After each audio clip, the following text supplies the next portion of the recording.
Ivanchuck.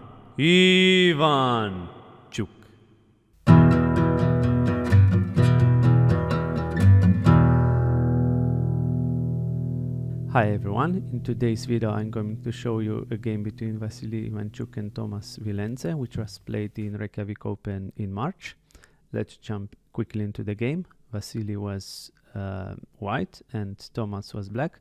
Also, I should mention that Vasillly Ivanchuck is probably, according to Alexander Mozorovic, one of the most talented chess player ever. So Vasillly started with e4, c6. This is so-called Caro-Kann defense. d4, d5, and here Vasillly didn't opt for e5, which is so-called advanced variation, but he took the pawn and black took back, and this is so-called exchange variation.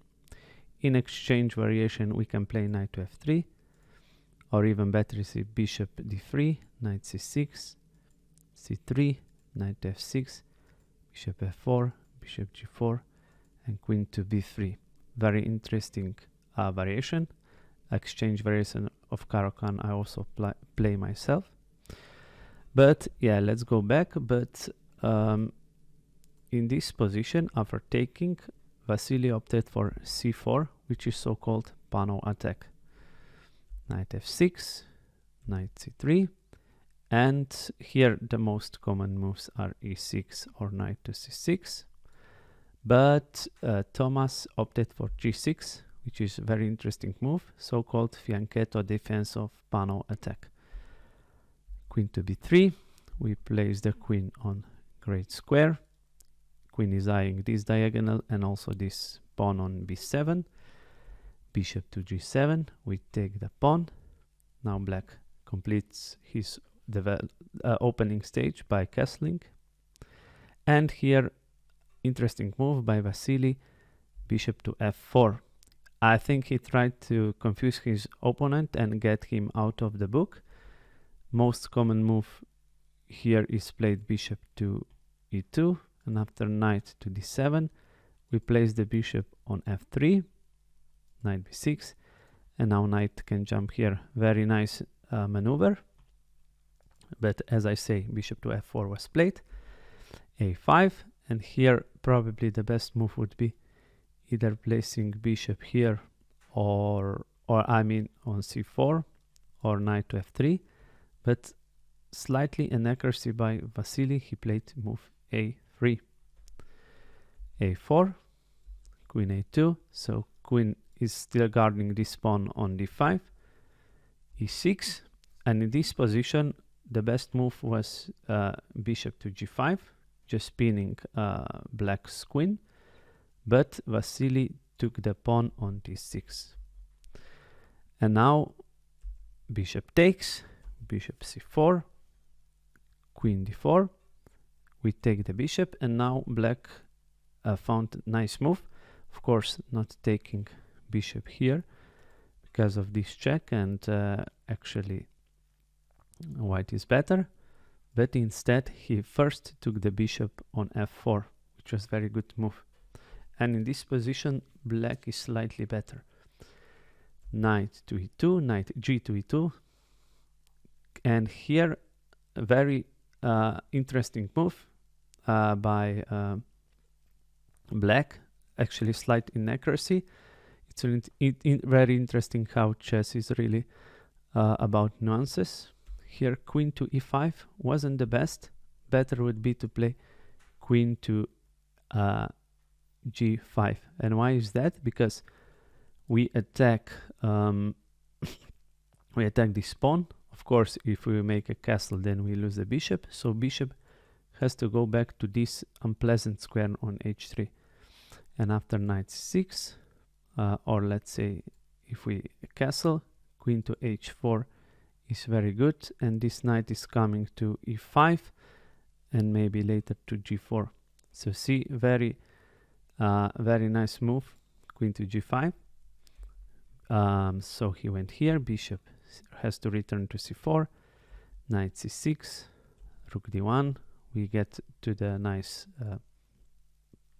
square on, I mean nice file on d1, rook a5, h3, preventing black to jump on g4. Also castling was possible, b5, bishop to d5, and here very surprising move. Black didn't took this bishop, which is actually very natural move.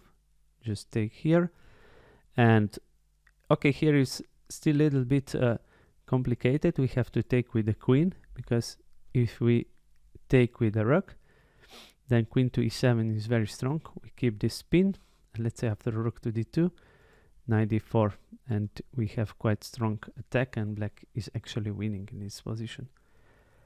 So, but instead of just taking here, black played knight to e7, bishop f3, knight to f5, and here I should mention that Vasillly didn't spend even a minute for his 19 move. He still had 1 hour and a half on his clock, but for this move he spent 10 minutes, which was actually just castling.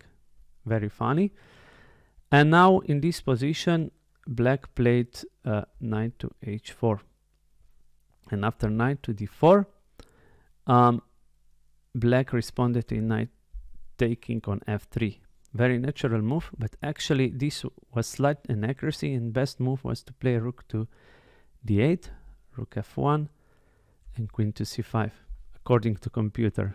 Very, very strange, but computer says that black is better in this position than in this one if we take on f3. We take the knight with the knight, yes, and queen is attacked, queen b8, rook f to e1, knight h5, knight d5, rook a6, knight g5, bishop f6, knight e4, and here the best move for black was just to play bishop back to g7, but here black played king to g7, and actually this was horrible blunder. Now Vasillly spent a little time for his next move, but he really found a brilliant move. b4 exclamation, opening this square for the white's queen on b2. We take, queen b3, queen a7. Now again very good move, g4. This knight is actually stuck here, rook takes, queen to b4. Now another inaccuracy, rook to h3. Now we take the bishop, and after knight takes, we can take here the knight, king takes, and black is rook down, but if Vasillly found even nicer move, queen to b2, and this is actually a game over. Let's see, for instance, if we play rook to f3. Now we can take here, rook takes, and very nice move, g5, and that would win a rook, and white is a rook up and winning a game. So very nice game by one of the most talented chess player ever. Tomorrow we will return to Dinkley Ren and Nepo World Championship. So hope you like this video, and thanks for watching, and please like, share and subscribe, and I'll see you in the next video. Bye.